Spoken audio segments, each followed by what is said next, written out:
The views expressed during this program does not necessarily represent those of really any sane person with a brain. Listening to this program may actually kill brainwaves and make you dumber than you may already be. Listener discretion is advised. Really, because this show sucks to begin with. Good morning, fine sir. Good morning, fine sir, to you as well. How are you? I am good. Congratulations to my fellow finalist in our fantasy league. Can you believe people who don't listen to us are going to be shocked to learn that we are the finalists in our league? Pretty much. With two teams that are very flawed, we have found a way. And you did it with 200 points last week, where you actually crushed the one seed who actually scored 150, which is usually enough to kind of win or at least be really competitive. I am immortal. It's So unbelievable. John called me up again about 3:30, 3:40. By the way, we are the Fantasy Fat Guys. Oh, that's right. I jumped in. I am Porterhouse. And I am Bill Powers, the Fantasy Fat Guys. But anyway, go ahead. John calls me up about 3:45, and I'm not really paying attention to your game. I am paying attention to mine, but I'm really kind of like just focused on other things. And he goes, "Good luck in the finals. I'm done." And I'm like, "Well, it's the first. It's the first set of games. There's 4:00 games. There's Monday night, Sunday night." And I look up, and at that point, you know, Young Power's team had 172 points, and I was like, "Oh my god!" And he still had guys to go. Joe Burrow, my friend. Which I forgot. Didn't I get hidden Joe Burrow from in a trade from John? Yeah, you made a trade for him, did you not? I'm pretty sure it was John I traded with. Absolutely. I mean, I think that was the guy. I think John had 3 quarterbacks, and he's the only guy that wants to trade as much as you do. Right. Yeah, but he wants to do unfair trades. Yeah. Well, okay, because your trades are always so level and even. Listen, just because you didn't want to trade, Joe Mixon for John Holiday. I'll be honest with you. Your football trades are very fair. Your baseball trades are where it gets exciting. And his trades are actually worse than yours, and you're both very exciting. Your football trades are fair. Your baseball trades are like, let's see if this guy's paying attention. Yeah, and they normally are. And sometimes it works. Very rarely. It's very, very true. But congrats. I also made it to the final, but I only scored 137, so you would have beat me by 62 last week. Right now, you're favored to win by 12. Like 12 points, and your matchups are more favorable than mine going into. Well, here's the thing. I have a lot of decisions to make. You don't have as many.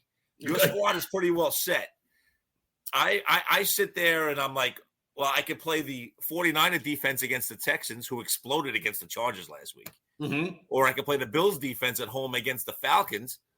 And Bills have been carrying me all year. So it's like the 49ers are considered to be the better defense this week. I'm leaning toward the Bills because they've been my defense that has carried me. Right. With Edwards-Helaire getting hurt, now my flex position's wide open. Yep. Because now do I play Darrell Williams? Or do I play Singletary? Or do I play Claypool because he plays on Monday? Or do I play Gage? And I picked up Cole Beasley yesterday just so you wouldn't. Nice. And I'm like, just in case you saw him, I was like, let me take him up. Is he playing this week? He is. He got cleared. Okay. So that means picking up his handcuff is useless. What was it? The guy who had 125 yards last year? Adriel Davis. Well, no. No, I'm sorry. McKenzie. No, it's not useless because you never know. But the thing is that, I already start Diggs. So do I play 2 Buffalo receivers? Probably not. So it's like, because now who knows if it snows in Buffalo? It's supposed to be 20-something degrees. Who knows if it's really windy and they can't throw? You need one bad game from guys, and if you've got all your whole squad there, you're screwed. Yeah, I mean, you have the same thing on Sunday night with Green Bay with Adams, because all you need is a real bad weather game in Green Bay, and they only throw it 20. It's Rodgers, so you figure he just throws through the wind anyway. But he doesn't care. But nonetheless, you have all these night games in these cold weather cities this week, so it's pretty interesting. But it's not like it's like Waddle going to Green Bay to play. I mean, these guys are used to it. So exactly, and Diggs should be used to playing in Buffalo, right? And Diggs and Devontae Adams, those are two guys you got to play. I mean, exactly. Listen, our 4 starting wide receivers have to play. Okay, yep. I have to play Kupp and Diggs. You have to play Adams and Higgins. I mean, there's really no choice in it. No, but it scares me. Higgins and Burrow going against the KC defense, which has been so solid lately. Remember, we talked about at the beginning of the year, Spagnuolo defense, and you remember as a Giant fan for all those years. We start off slow. Oh, the Chiefs defense is horrible. Oh. And then they start gaining steam as everybody starts learning their assignments. And the Chiefs, with the exception, I think, of Houston, maybe, blitz more than any team, or Miami, blitz more than any team in the league. I mean, every time it's 3rd and long, they don't leave it to chance. They just send everybody. It's kind of, and the Giants used to do that pretty well also. And it's like, you know that the defense is going to eventually catch up to the offense because there's a lot of talent there. And, the Chief defense has been good. At the same time, the Bengal defense is good also. So I have Mahomes starting. You have Burrow starting. I mean, like, that game is a huge game for us. I know. Because our quarterbacks are up against each other in that game. So at 4:15, we'll know who has a decisive edge based on simply quarterback play. Our running backs, I mean, you got Burkhead going. You're going to ride the wave of Burkhead. I got no choice because Gaskins, ever since inconsistent. Ever since Duke went to Miami, he's been getting a majority of the carries. Gaskin has not been carrying the ball that much. So what am I supposed to do? I mean, I got to go somewhere else. And, with Robinson gone, he's the guy with the biggest game last week. So for me, my running game has been David Montgomery and whatever, right, all year. And now I have 3 guys that have been kind of backups or splitting carries that are all projected to do work. So I mean, because I have Darrell Williams with Hilaire hurt, I have Ronald Jones with Fournette hurt, and I have Singletary, who's kind of been splitting carries all year with Moss and with Breda. So between those 4 guys, it's like just trying to pick that second running back. I'm going to go with Jones because it's against the Jets, and it just seems like an easy pick. Yeah, and then and then just trying to figure out who my flex will be. It's going to be interesting on the matchups. I mean, just like right now, Montgomery's projected to do well against the Giants, but all of a sudden the Giants show up that day. Right. You never know. I mean, you just don't know. The Giants defense is always very strong the first half, but they play well, and then they get tired because the offense doesn't get them off the field. Right. I got to tell you, the Giants are actually to the point of unwatchable. You know what's amazing? They're not even fun. They're not even fun to watch. There's not even anything you're getting out of it. You know what we've learned? Jake Fromm's not the answer either. I just, as just a football fan that doesn't have a rooting interest in the Giants, but root for them to an extent. Right. I see the New York teams do well, and they make it to the Super Bowl as long as they're not playing the Jets. I'm rooting for them, that kind of thing. They're just not even fun to watch. As a season ticket holder, I've only been to 2 Giant games this year. Yeah, I mean, you look at it, right? I mean, as a Jet fan, and the Jets are not great to watch either, don't get me wrong. But I'm watching a brand new rookie quarterback. I'm watching a rookie running back. I got Elijah Moore as a rookie wide receiver. I have a young offensive line. I have, a couple of young guys on defense that you want to see if they're going to emerge, like Quinnen Williams and his brother Quincy. And you have and the whole secondary is all rookies, basically. And, so you're sitting there watching these guys, and, they're not good. I mean, you sit there, it's not fun. But you say, oh, can this guy take the next step? Can that guy? You watch the Giants outside of Fromm last week, and you're watching Saquon, who you kind of know is pretty much not going to ever be the same back. And Booker's not a young running back. Tony wasn't really playing, so you didn't really see much out of the young receiver you want to see. And not to mention, you've got Glennon and Fromm throwing to him, so he ain't getting the ball. Exactly. You got Glennon who checks down every single time if he's not getting intercepted going 10 yards down the field. Right. On the defensive side, you have some nice players. It's just they're not – it just doesn't seem like a really young, fun team where you want to watch guys develop. You got a lot of third-year guys. Right. And fourth-year guys. And it's just like, wow, there's no spark. There's no spark at the quarterback position, and there's no fun. By the third and fourth year, you have to be showing the promise that they thought you had, and they were very mediocre. We're very, streamlined. I mean, Love plays games where he's fantastic, and then he sucks. Same thing with Bradbury. They're very sporadic, and it's we don't have a lot to look forward to. No, I mean, listen. You look at Lorenzo Carter; he still gets to the quarterback. Williams is a nice defensive lineman. Probably overpaid for him when you. Yeah. And by probably you overpaid for him with the contract that you gave him. But I can't even pronounce his name. 51 Ogiari. Yeah, I mean he's a rook. He's a rook. So you know what? He's someone you build off of. He's been showing some promise there.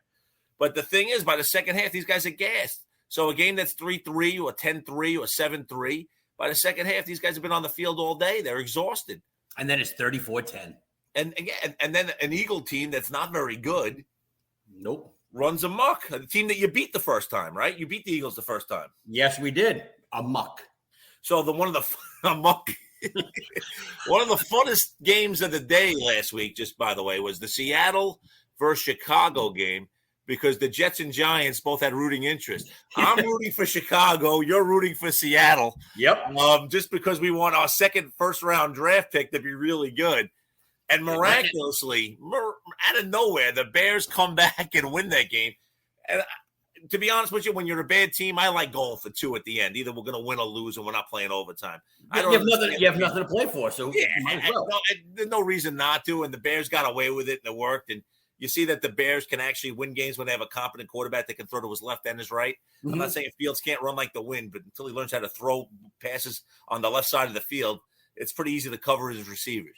Right. He has to turn and throw to the right. He bounces it or he sails it, But it was kind of funny that Seattle, the only game in the snow so far this year, was had Jet and Giant fans glued, as we want to see, just say you're feeling good with about 2 minutes to go. You're feeling great. And then all of a sudden the Bears snatch victory. Yep. And the Seahawks are just a little worse than the Bears. See, you know what? Along with fantasy, that's another reason why you want to watch these brutal games. You get a rooting interest in them because the outcome benefits me or my team. Exactly. So, who else is watching Seattle, Chicago besides us? Besides Jet and Giant fans and people that live in Seattle or Chicago. Right. Because we're sitting there saying these teams were dumb enough to make major trades and give up their first-round picks. First-round picks for mediocre players. I mean, Jamal Adams is a very good player. He's been out. I mean, but he's not worth 3 number ones like Seattle gave up, or multiple number ones and number twos, whatever it was. And the same thing with the Bears, So it's like, and you watch the Bears and you see guys like Allen Robinson, who clearly doesn't want to play anymore, and he just doesn't suit up, and Nagy's basically gone, and all that kind of fun stuff. But yeah, it's kind of fun to see our fantasy teams make it to the final. Again, who would you say your MVP on your fantasy team was all season? Who's the guy that kept you in every game? Oh, Taylor. No doubt about it. You have the best running back in the game. And who I picked in the second round. Yep. And I have Kupp, who I took in the third, and he's been my best player. Yeah, but I also said we both said Kupp is the guy to have. I got him in the first pick of the third round. I'm sorry, the last pick of the third round. And I got Montgomery first pick of the fourth. Mm-hmm. And those have probably been my unsung heroes, because Mahomes started off great, then he tailed off, and now he's been better lately. But when they jump out to big leads like they're doing, he doesn't put up the numbers. He stops throwing. So he only threw for 260 last week. He still had the 3 touchdowns. So it's going to be interesting to see that Cincinnati game and the weather and all that kind of fun stuff. The Chiefs, but without Kelsey, they looked actually pretty good. And the Bengals look like a juggernaut. Now, I know the Ravens have a injured, back 4, but it's a Harbaugh team. So, they're well coached.